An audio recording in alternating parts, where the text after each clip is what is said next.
hop in. Okay, great. Well, let's get started, and if people trickle in late, well, they'll get the juice of it then. Thank you all for coming to our presentation titled "The Road to the Supremes: A Guide to Avoiding Appellate Potholes." Today, this presentation is being given by myself, Steve Brunolli, and I have the partner in appellate practice that I work with, John Morris, with me. We're going to discuss today essentially a case from complaint all the way through an appeal to the Supreme Court, discussing the different potholes along the way, but also the procedures that go into it.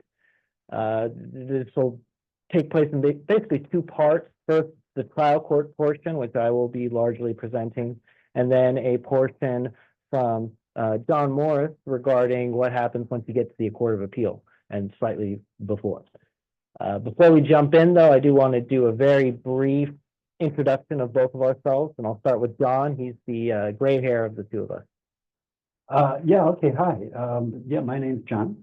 The line that I use around here a lot is I started out as the young guy at Higgs Fletcher Mack in 1981, straight out of law school, and I've somehow become the old guy here. For the past 43 years, I've focused my practice almost exclusively in the area of civil writs and appeals. And this is what I do. About 90% of my work is in state courts of appeal, and about 90% of that is in the 4th District Division I Court of Appeal here in San Diego. So my niche is pretty small, but appeals is what I do. I consult frequently with, of course, my partners here at the firm and with people in the community who find me. All right, and my name is Steve Brunolli. I am John's protege, I guess I would say. I've been working with him for about 5 years now. We met each other. He plucked me out of law school, actually. He found me in an appellate competition, an oral argument competition, and I've been working with him ever since. The rest is history. So let's just jump into things and see if I can get this going here. Great, excellent. So the reason we're starting at the trial court level, at the complaint level, and working our way up to an appeal is because there are so many things that happen at the trial court level where you can forfeit issues on appeal, you can mess up an appeal, so to speak. And if you're not wary of these things, it can really come and bite you in the butt later. And the reason we're giving the talk is because a lot of litigators aren't thinking about these things. Litigation is just a totally different beast from appeals. I've heard John give that speech so many times. And litigators are just focused on winning the case.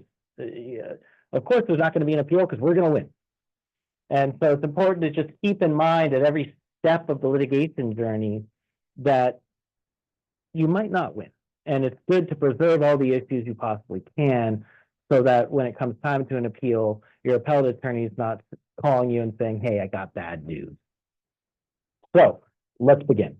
Let's start with the initial pleadings and why the pleadings are so important. I think most of us here are probably on the defense side, but the initial pleadings really frame the issues that will eventually be on appeal. The facts of the case, the legal theories of the case, and that goes both ways with a complaint and an answer. If you don't raise certain theories in a complaint, you can't raise them later on appeal. If you don't raise certain affirmative defenses in your answer or in a demur, they're waived on appeal. More importantly, if you think the court has no personal jurisdiction over you and you show up and aren't making a special appearance of some sort, well, your personal jurisdiction argument is out the window, and you're in a lot of trouble with your client. So let's talk about pretrial motions and the potholes that come with those. I'm sure you're all familiar with these, the big ones being demurs, motions to strike, less used motion for judgment on the pleadings, and of course, the big one, summary judgment. I think a lot of people are inclined to not bring these motions or to bring as few of them as possible to save money or to just sort of rush a case to trial.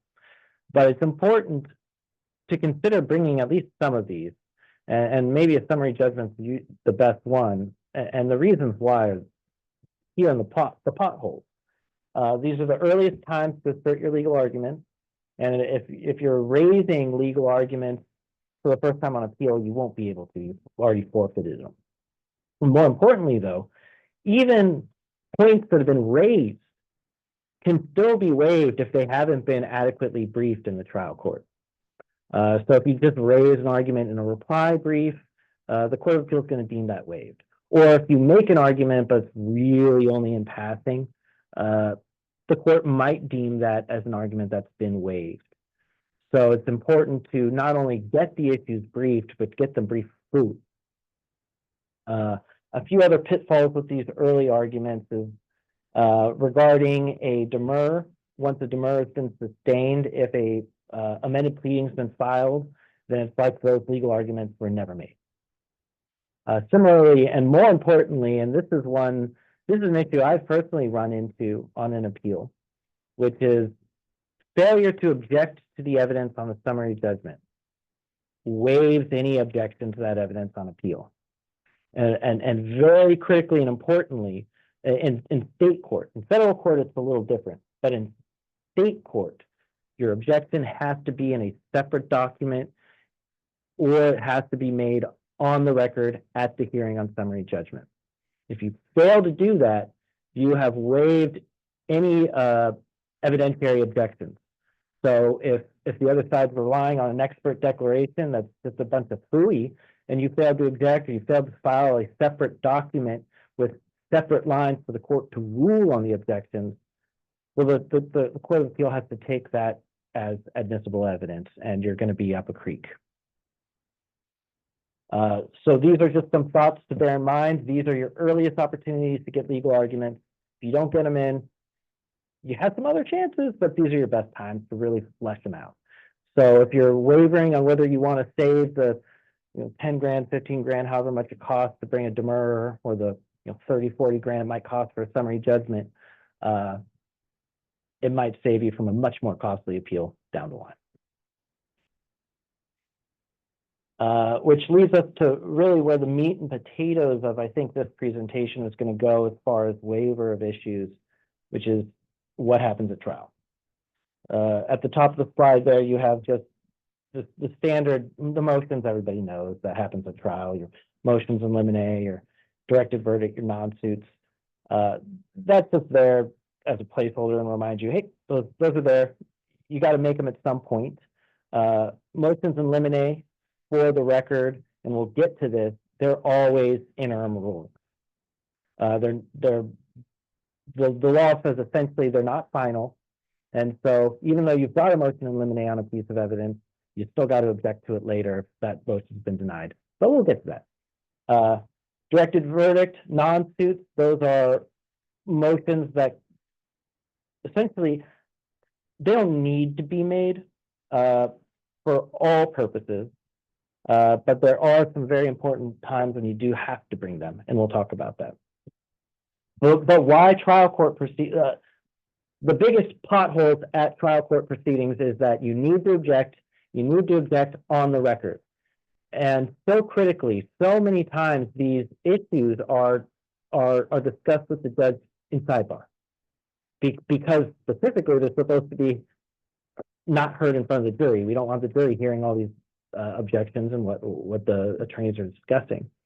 So it's very critical that when the jury is then later dismissed for lunch or on a break, that during that interim period of time, the attorney who is making the objection goes and puts the objections on the record and says, Your Honor, I just want, we were discussing the issue of XYZ in sidebar, and I want to make sure my objection is on the record. And the reason for that is that if there's not a clear record, the Court of Appeal is going to sort of assume that the objection wasn't made. That's, if it's not in the record, it didn't happen, essentially. So here are the big ones. Here are the very, very big ones that where you have issues at trial courts, where trial attorneys in particular are not paying attention to these things, And then what would have otherwise been really good appellate issues can be waived. And I've got a couple slides on these for us to discuss. The first is the failure to object to a opponent's erroneous jury instruction.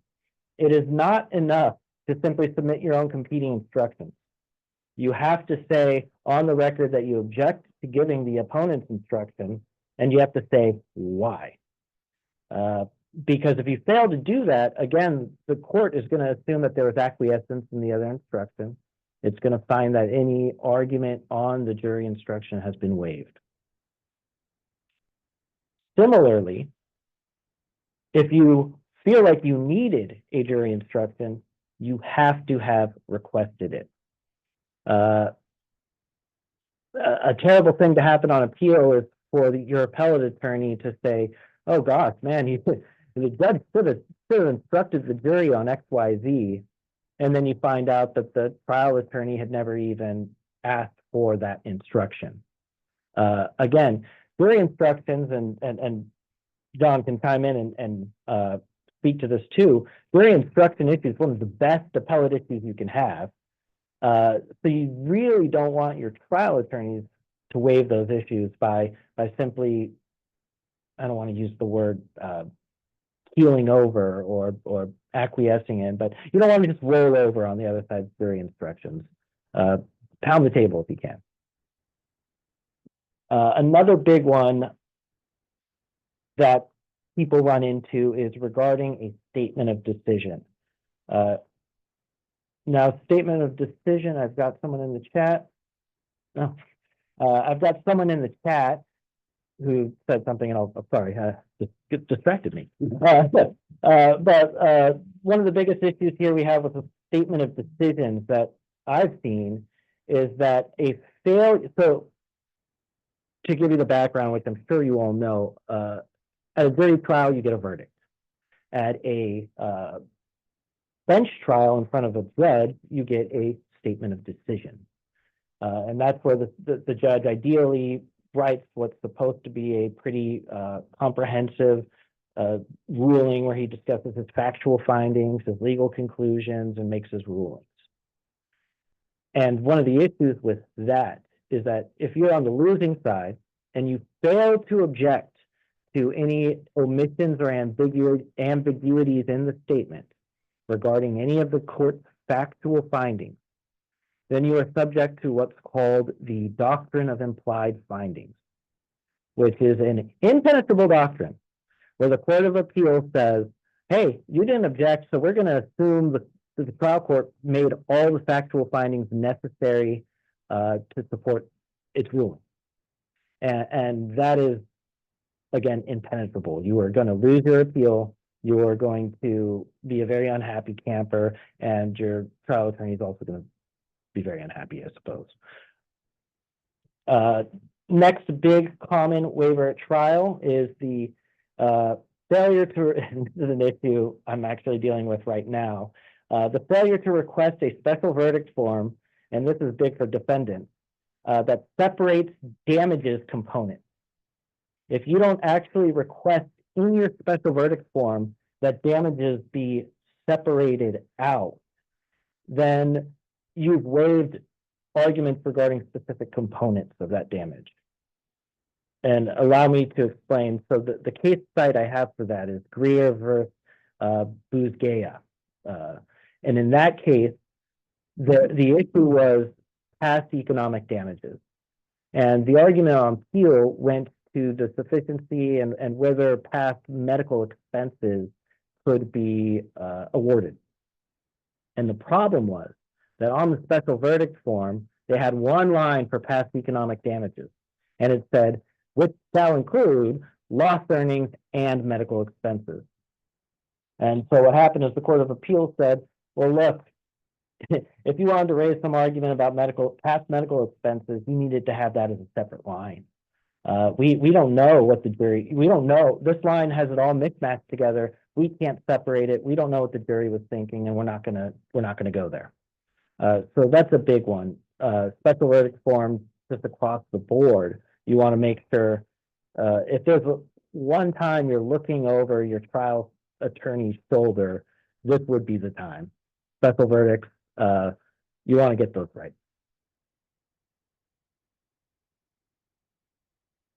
All right, moving on to the next slide.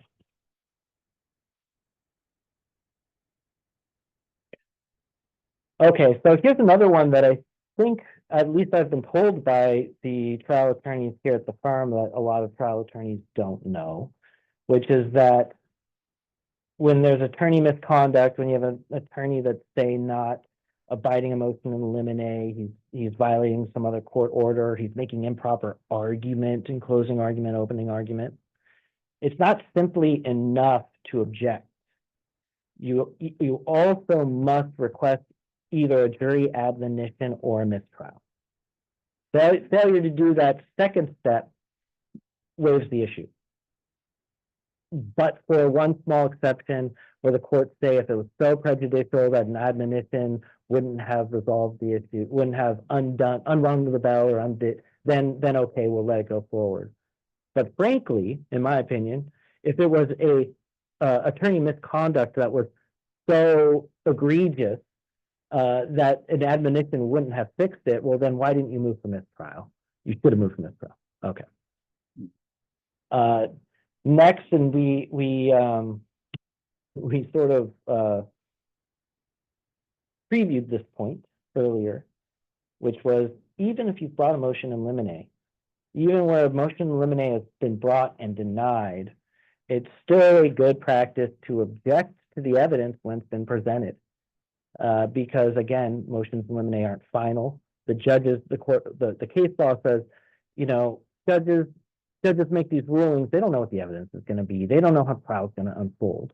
So it's important to relodge your objection when the evidence is submitted, because then you have the accurate record. The judge is able to make a fulsome ruling knowing how the case is unfolded. So that's another avenue of waiver. Relatedly, if a judge excludes your evidence, well, gosh, you better make a request on the record for an offer of proof. And the reason for that is the court, if there's no record on the offer of proof, the Court of Appeals got nothing to work with. Court of Appeal has to have a record on which to determine whether the court has improperly excluded this evidence. And then the final big common jury trial waiver is failure to object to the verdict or the polling of the jury or any real issue with the deliberations of the jury before the jury's been dismissed. There's just no way. Once they're out the door, you can't get them back. They're gone for good. So any if you don't yeah. We're just on PowerPoint. So that brings us to simultaneously the most useless, but yet also very useful motions, which are the post-trial motions. I think John will be the first one to tell you that you're going to lose these. In most cases, it's very difficult to overturn a verdict. The standard on these motions is, at least with the JNOV, the standard is like a demur. It says, okay, we accept all the evidence that the other side put on, accept it as true, and yet they still not stated a claim. If you didn't win at the demur, if you didn't win on summary judgment, you're probably not going to win on JNOV. Motion for new trial, similarly, not a great motion to bring. However, you do need to bring it. It is absolutely imperative that if you are planning on claiming excessive or inadequate damages on appeal, that you bring the motion for new trial. If you don't do that, your appeal is done. Your appeal is over. You're not going to win on appeal because you've waived the issue on appeal. I would add only that that's the single instance where one has to file a post-trial motion for new trial, challenging the sufficiency of the evidence to support the amount of damages. It's the only issue that has to be raised by way of post-trial motion or it's waived, suggesting to me that in more cases than not, where your trial attorney tells you that they've already run this argument up the trial court flagpole once or twice by way of demur, by way of non-suit, by way of summary judgment, and it's been denied, it's probably going to be futile to bring it again in a motion for new trial or motion for JNOV. And so my advice mostly would be skip those motions except to the extent they're necessary to preserve an argument for appeal. Mhm. And I will add that if you haven't yet, this is the point in the case when you should start talking to appellate counsel, when the judgments come out, because when judgment's been entered, that's when all these deadlines start running. For example, these motions for new trial, the deadlines they come at you fast. You have 15 days from notice of entry to file your notice of intent. You have 10 days then to file your brief, 10 days for an opposition, 5 days for a reply. This is where things start moving fast, and this is where the eyes, hands, guidance, whatever of an appellate counsel is good to have around to grab the wheel, so to speak. If not now, absolutely at the point when you're thinking about filing a notice of appeal, then you really should start talking to an appellate attorney, because the appellate attorney at that point will be able to give you at least some guidance on what are good issues in your case, whether you want to take an appeal or not, and that type of thing. I would suggest that actually an even earlier point in the process is the right time to begin consulting an appellate attorney. I would think, well, certainly one can do it from the very outset when trying to frame the issues from the outset, but certainly by the time you're at the point of putting together jury instructions and preparing a special verdict form in a case that you know is going to go to verdict, I think that's probably also a good early time to integrate somebody who is sensitive to appellate timing and appellate logic. Yeah, I would actually, I agree with that. I think at the latest, really, when you're starting to compile jury instructions is really when it starts getting really important, I think. But for example, I do summary judgments for people nonstop.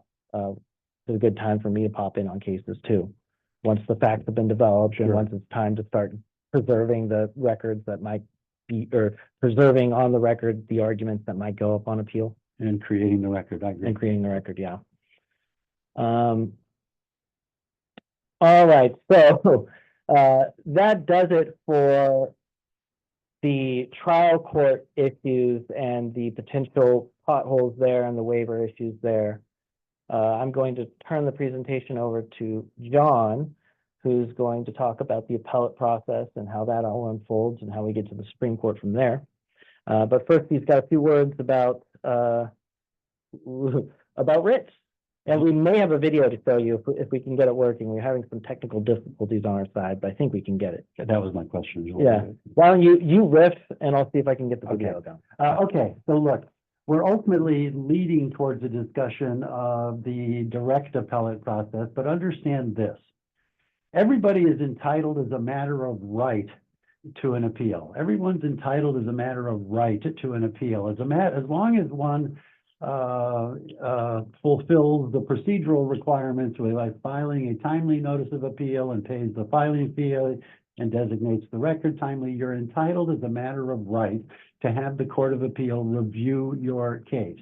But understand this, you're only entitled to that at the very end of the case. You're only entitled to an appeal after there's been entry of a final judgment, a judgment that disposes of all issues material to the case, both with respect to any complaint and any cross complaints. At the end of the case, there will ultimately be a final judgment entered, and that's what one appeals.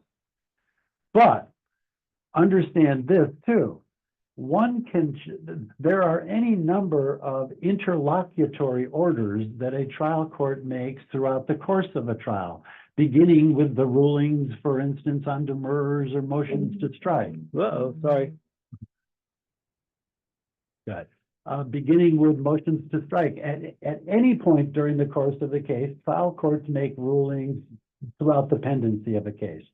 You can't appeal any of those rulings until the end of the case. At the end of the case, all of those interlocutory orders are subsumed into the final court judgment and are appealable in that context. But before we talk about appeals, we wanted to spend a few minutes talking about petitions for writ of mandate. Why? Because petitions for writ of mandate are the only other avenue, the only mechanism by which one can challenge an interlocutory order of the trial court. Every time a trial court makes an order, is it appealable? No, not appealable unless it's part of a final judgment. But can you seek review of it? The answer is yes. How? By way of filing a petition for writ of mandate. A petition for writ of mandate, as its name suggests, is a petition asking the court to issue its writ mandating that the trial court do something other than what it did the first time, other than what you're challenging. The problem with petitions for writs of mandate is that they are they are reviewed at the Court of Appeal under its sole discretion. You can be 100% right and be completely justifiably, logically entitled to a mandate, to writ relief, and the Court of Appeal can, and more likely than not will, summarily deny your petition for writ of mandate. At the end of the day, what you're asking to do is to skip the line, jump to the front of the line. There's already a line hanging out the back of the Court of Appeal that runs for about a year and a half. And you're saying, look, I've got an issue that's so important it deserves review now. And statistically speaking, I haven't checked up on this recently. Anecdotally, though, I know I'm in the right ballpark to tell you that probably less than 5% of petitions for writ of mandate are granted. Why? Because courts of appeal are most inclined to think, whatever, they'll work it out in the course of trial. If it ends up going to judgment, we'll review it on appeal then. Mm-hmm. Hence, the critical analytical consideration in thinking about whether or not to file a petition for writ of mandate is whether you can satisfy the prong that I think is the single most important in this context, and that is, can you establish that there's going to be immediate harm, that there's going to be irreparable harm if the interlocutory ruling is not reviewed immediately. And that is very seldom the case, especially when you know that the harm of, hey, if I don't get this summary judgment reviewed on writ, I'm going to have to go to trial, and the trial is going to cost me $500,000. That is not irreparable harm. That's just money, and the Court of Appeal doesn't care. The only sorts of issues that are going to get any traction in the Court of Appeal by way of petition for writ of mandate are going to be those where you can truly articulate some irreparable harm. For instance, a trial court orders you to turn over certain bank records, or maybe even more critically, hospital records protected by HIPAA. The notion being that, hey, once these things are released and turned over, it doesn't matter whether I'm later vindicated on appeal, the damage has been done. And so the critical issue with respect to petitions for writ of mandate, well, I guess my critical advice is more often than not, don't bring them. I get consulted, there are at least 30 or 40 litigators in my firm. They consult with me all the time regarding possible petitions. I spend more time talking people out of them than into them. Again, why? Because they're almost impossible to get granted. A few years ago, I did a presentation for an appellate in of court we have in San Diego, and my group prepared a short little video we're going to share with you if we can now, that provides 3 practical lessons regarding civil writs. Okay. Enjoy this, I hope. And if for some reason the video doesn't come through well, just let us know in the chat and we'll pull it down and we'll just move on. We're having some technical difficulties here at the firm with our bandwidth. So again, just let us know and we'll just move on from it. Hold on.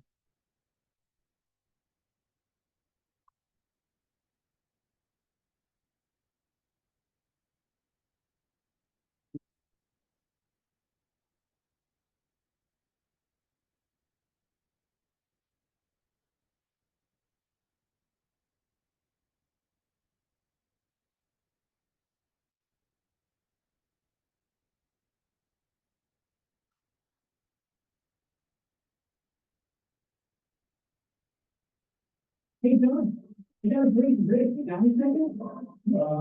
Yeah, sure, what's the subject here? $10,000 view, discovery mission. I mean, discovery, no,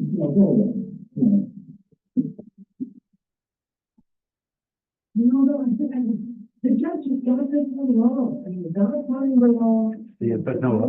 Document. You're entitled to no. You don't understand, John. They're hiding behind organizing emotional distress. They're entitled to the law for us, otherwise you can't defend our case. The judge has one wrong. Hold on.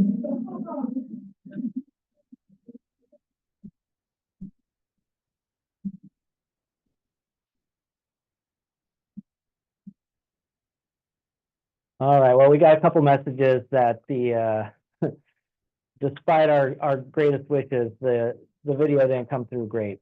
The point being, though, it's very easy for litigators to think, oh my gosh, we really got screwed, or the judge got this one wrong, you know, let's writ it, we're gonna writ it. And the answer is no, you're not. You shouldn't, you won't, and you're gonna lose. And to John's point, not only are you gonna lose, you're gonna get summarily denied, which is the most unpleasing, unsatisfactory way to get denied, because it's a one sentence response that you get 5 days after working all weekend on this writ. You get a response from the Court of Appeal that says, we've read your writ, we've considered it, and it's denied, period. I'll add a couple of thoughts, though. There are, of course, whenever I'm explaining to clients or my partners the downsides or the expenses or the time investment necessary to pursue a writ, the other side of the equation is, look, if you don't ask for relief, you're not going to get it. And there are cases where the ruling is so profound, where the harm really truly would be irreparable. Mm-hmm. And so there are certainly times to file writs. I probably file, I'm going to make it up, but probably 6 or 8 a year, sort of thing. And over the course of a long career, I've had, I don't know whether it's 8 or 10 granted, certainly not 50, but more than 2 or 3. Mm-hmm. And so there are times to consider it as recourse, but more often than not, I think it's time and money wasted. It certainly is if you can't articulate a strong argument that supports the position of this presenting irreparable harm if writ review is not granted.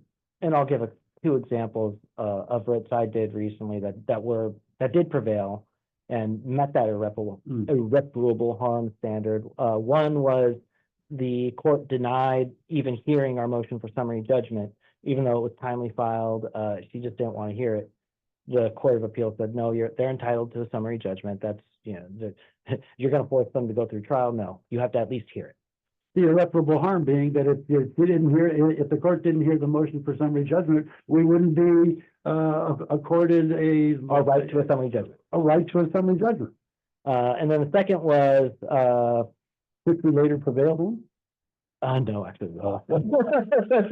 And then the second one was recently a judge. One of the litigators here at the firm filed a timely peremptory challenge of the judge, and the judge refused to sign it for whatever reason.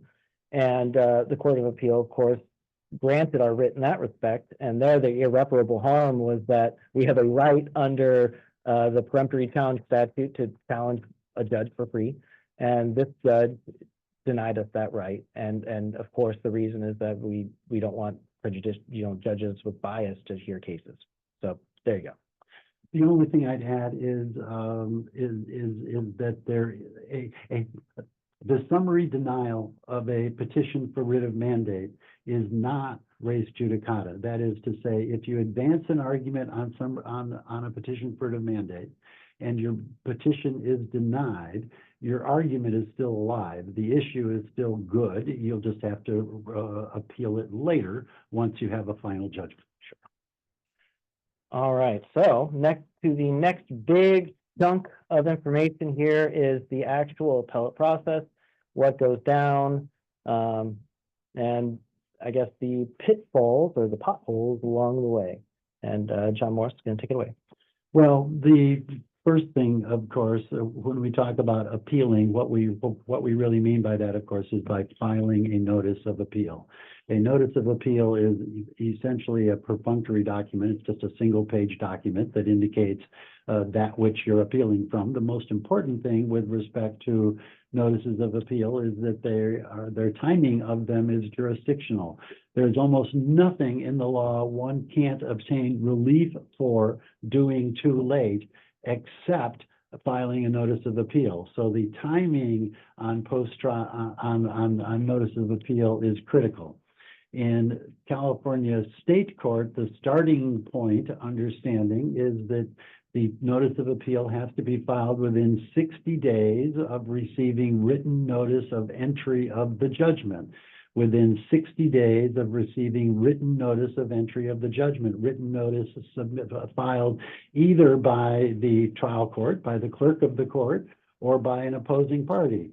There are nuances and there are details to that, but that's the sort of thing for which I would suggest at least that appellate specialists have become specialized in, and this is the sort of thing we think about and look at frequently, and I would suggest that at that point it's certainly wise to get involved, somebody who calls themselves an appellate specialist, whether by certification or otherwise. If written notice of entry of judgment is not provided by either the court or your adversary, then the outside time limit is 180 days. But again, calendaring the time for a notice of appeal is just critical, and there's no excuse for missing it. My sense is that if your client has made a decision to appeal, there's really very little downside in just filing it now instead of later. A trial court will still retain jurisdiction to rule on post-trial motions, to make orders with respect to attorney's fees, etc. So simply filing the notice of appeal is a document that preserves your right to appeal.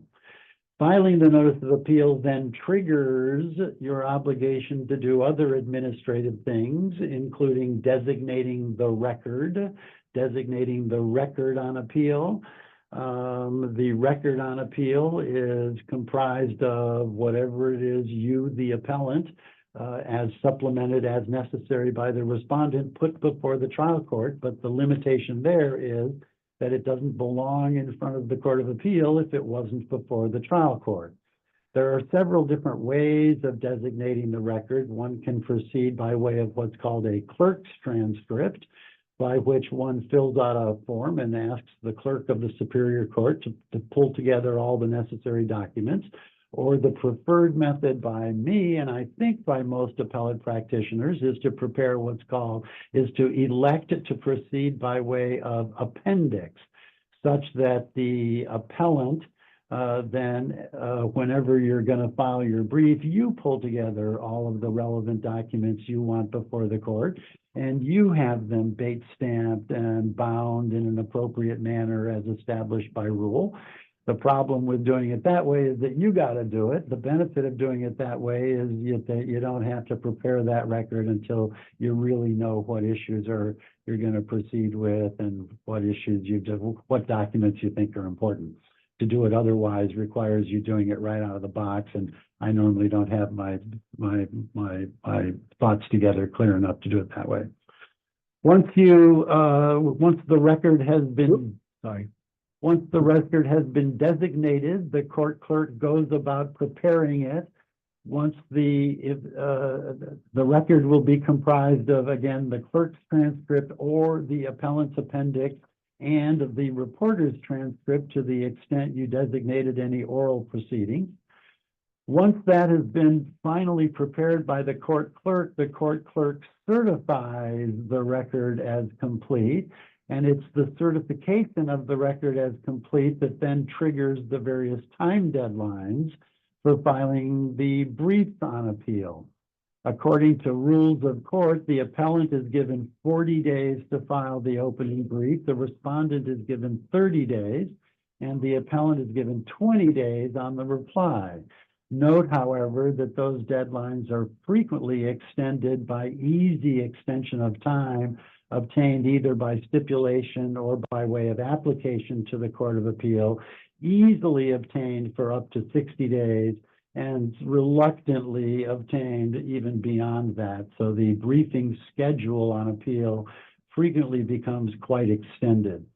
As a parenthetical and maybe just a detail, but note that the rules of court also provide a 15-day grace period with respect to the appellant's opening brief and the respondent's brief, a 15-day grace period that's triggered not by the date your brief was originally due, but rather by the date the court clerk sends out the notice saying that you missed your date and you've now got 15 days. The point is that at least in our Court of Appeal, I hope the clerk is not listening, because the clerk in our court's been taking 7 or 10 days to even send the notice out. So you end up getting a bonus grace period of 20 or 25 days sometimes, which I'm always happy to have. I was going to say, we're fine with it. We're fine with it. In any event, once the case has been fully briefed, it then sits at the Court of Appeal while the Court of Appeal assigns it internally and works it up. Typically, at least in our court in San Diego, that's taking anywhere between, I'm going to say 6 and 8 months, maybe it's 7 and 9, but somewhere in that region for the court to set the matter for hearing on its oral argument calendar. Oral argument, at least in San Diego, is automatic. You're entitled to it if you request it.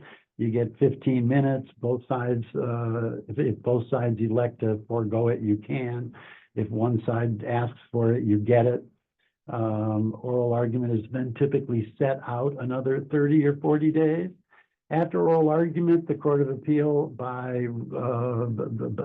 is given 90 days to render its written decision. In our court, at least in the 4th District Division 1, decisions frequently issue much sooner than that, closer to the 40 to 50-day range. If it's a published decision, sometimes they take a little longer because they're dotting their I's and crossing their T's. Whenever the Court of Appeal decision is issued, is filed, that is then what triggers another series of critical time deadlines that one has to be very careful for. One has X number of days, 10 or 15, it's 10 days to file a petition for rehearing. The Court of Appeal loses jurisdiction over its own case after 30 days. After 30 days, one has 10 more days to file a petition for review to the California Supreme Court, while one has a right to have your appeal heard by the Court of Appeal if you abide the procedural prerequisites. One doesn't have a right to have the California Supreme Court hear your case. One doesn't simply file a notice of appeal to the Supreme Court. One files a petition for review asking the California Supreme Court to grant review of your case. Statistically speaking, again, the odds are very long on having review granted by the California Supreme Court. There are a number of types of cases the Supreme Court has to take jurisdictionally. It, of course, has a full docket with both civil and criminal matters. And again, I don't have a current precise number, but I think anecdotally I'd be in the right range in reporting that the California Supreme Court does not take more than a handful, 5, 6, 7 civil cases every single year. And so the odds, again, are very long. I believe their website says it's less than 1% of petitions for review are granted. There you are. It's less than 2 at least. Yeah. And the type of issue that's going to be important for the Supreme Court, there's only several types of issues where you even stand a remote chance of success. And that is where there are conflicting published decisions throughout the state that really need reconciliation, or where there's an issue of such commanding public importance and immediate importance that it just sort of commands the Supreme Court's attention. I suspect that the statistics on having review granted are skewed somewhat low, because I suspect many people file knee-jerk petitions for review that frankly don't hit any of the markers for a thoughtful petition, and that probably brings the statistics the statistics down. Still, the odds on those are very long, but once again, I always counsel clients, look, if you think we've got a shot, if we don't file a petition, we don't have any shot. And so, There's usually a way to frame every issue to make it sound like it's at least falls within the Supreme Court criteria. But they're much smarter than we are, and they can usually see through that. yeah, and over the course of 4 decades, I've been in front of the California Supreme Court a couple of times, and so it does happen.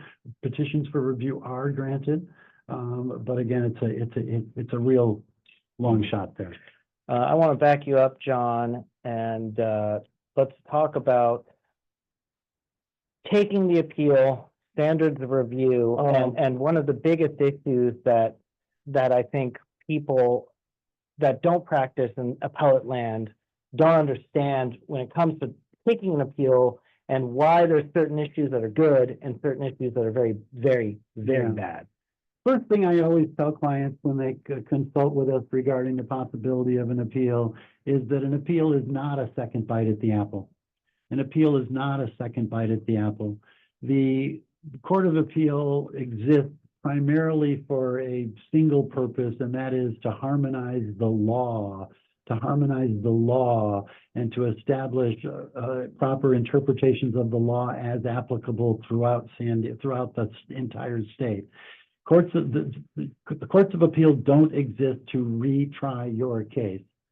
From my perspective, when a prospective client or a litigator comes into my office to start talking about an appeal, I start thinking about it with reference to the only 3 things that happen in a trial court from my perspective.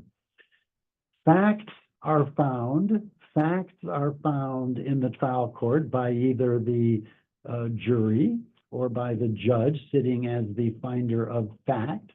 Otherwise, the only big thing that happens is that the law is applied to the facts, yielding a result. Facts are found and law is applied, and otherwise the only thing that happens in the trial court is that the trial court makes any number of discretionary rulings throughout the course of the trial with respect to the admissibility of evidence, with respect to the number of experts, with respect to the qualification of experts, with respect to what day you're going to start trial and what time and when you're going to take breaks. Trial courts have broad discretion over and make discretionary rulings 100 times a day.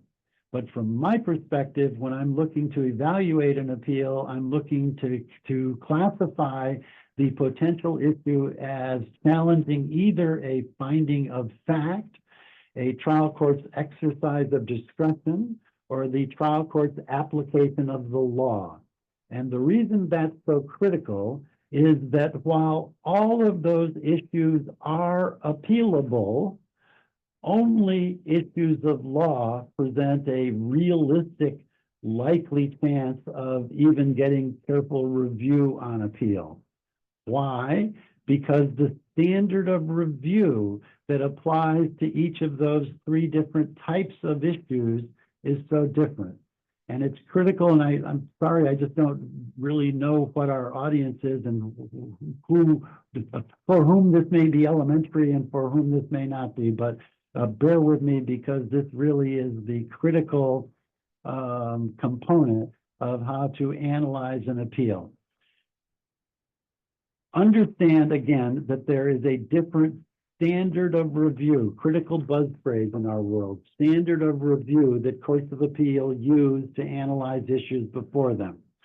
Can you challenge a trial court's finding of fact? Yes. Is it a good appeal? No. Why? Because the standard of review is what's known as the substantial evidence test. The substantial evidence test. The substantial evidence test is the blinders, is the glasses through which the Court of Appeal will review the case, and the Court of Appeal will not ask itself whether it thinks the trial court made an incorrect finding of fact. It will instead disregard all conflicting evidence. and ask itself only whether there is any evidence to support the jury's finding. Imagine, if you will, a very simple example involving a intersection car accident between a red car and a blue car. And the question is, who got to the intersection line first? 10 people say the red car got there first, and only one person says the blue car got there first. We would think that the jury would side with the red car because they had 10 witnesses. But guess what? In this hypothetical, they side with the blue car. And they decide that the blue car got there first and enter judgment for the blue car. Red car owner comes to consult on the appeal and says, I got a great appeal. I had 10 witnesses. They only had one guy, and he wore thick glasses.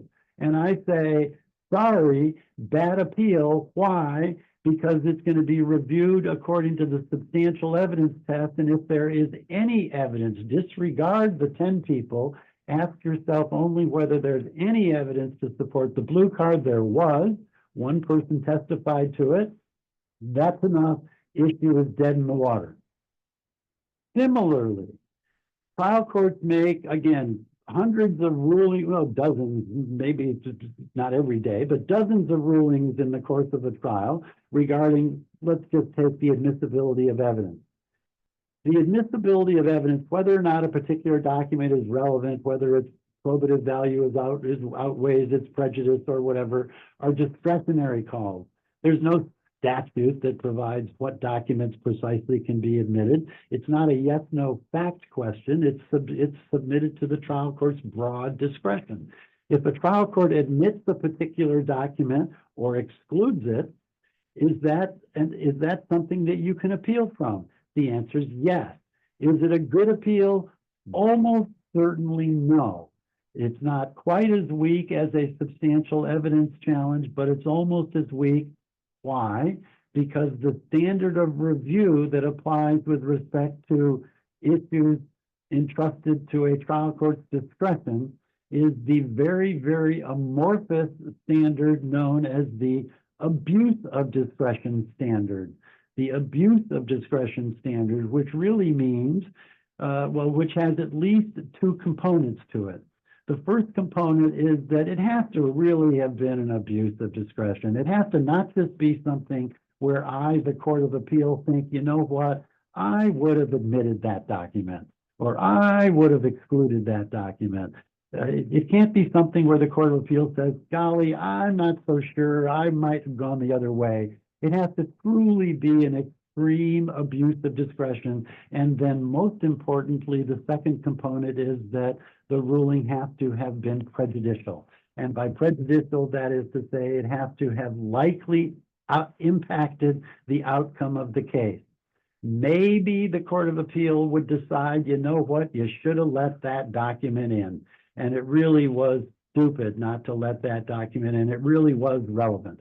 But given all of the evidence before the court, frankly, I just don't think it would have made a difference. And so again, can you challenge a trial court's exercise of discretion? Yes. But is it a strong appeal? No. The only type of issues that one really likes to be an appellant on are where there are issues of law. Issues of law regarding, for instance, the obvious examples would be jury instructions. Mm-hmm. Whether or not a trial court properly instructs the jury with respect to the law, mm-hmm. or whether or not the trial court properly interprets a statute or properly interprets a contract, a court as a matter of law. Those issues are reviewed de novo, Latin brand new. Makes no difference what the trial court ruled. Oh, maybe it has some sort of general impact. But the Court of Appeal exists to make sure that the law is applied harmoniously among all the trial courts within its purview. And so, again, the only issues that are really attractive on appeal are issues of law. Similarly, or from the flip side, if I'm the respondent, I get a favorable result in the trial court, somebody else appeals, and they're banging their desk saying they've got great issues. Look, I'm going to challenge the trial court's finding of fact. or I'm going to challenge the trial court's exercise of discretion, my reaction as the respondent is knock yourself out. Because those aren't strong issues. You needn't really worry too much about those. Mhm. Stevie has just pointed out to me that it's turned 12:59, and I think that everyone, I think it's to 1, yeah. that we are till 1 o'clock. So I guess I'll wrap it up then. Go ahead. Just to wrap up John's thing, the easiest thing to remember on standards of review is that trial courts are the masters of the facts, courts of appeal are the masters of the law. You want to bring legal issues to the masters of the law, you don't want to bring fact issues. And to the extent that the trial court made any orders regarding what goes on in his courtroom, well, he's the master of his courtroom. I think we're at the end of the program. We had a little question and answer section. We've got a minute. If anybody had any questions, we can answer those briefly, but I think we've got somebody in the chat here. The only thing we got was someone saying thank you, and well, thank you guys. We appreciate it. Again, appellate issues are always very complex. There are things that we do, we specialize in them. And we encourage anybody that once you start getting to that appellate level, you start talking to appellate attorneys. Indeed, start talking to us. Give us a call. We're always happy to think these things through, and we never charge for early consultations. It's our way of generating business. So happy to chat with any of you anytime. And thank you for your attention today. All right. Thank you all.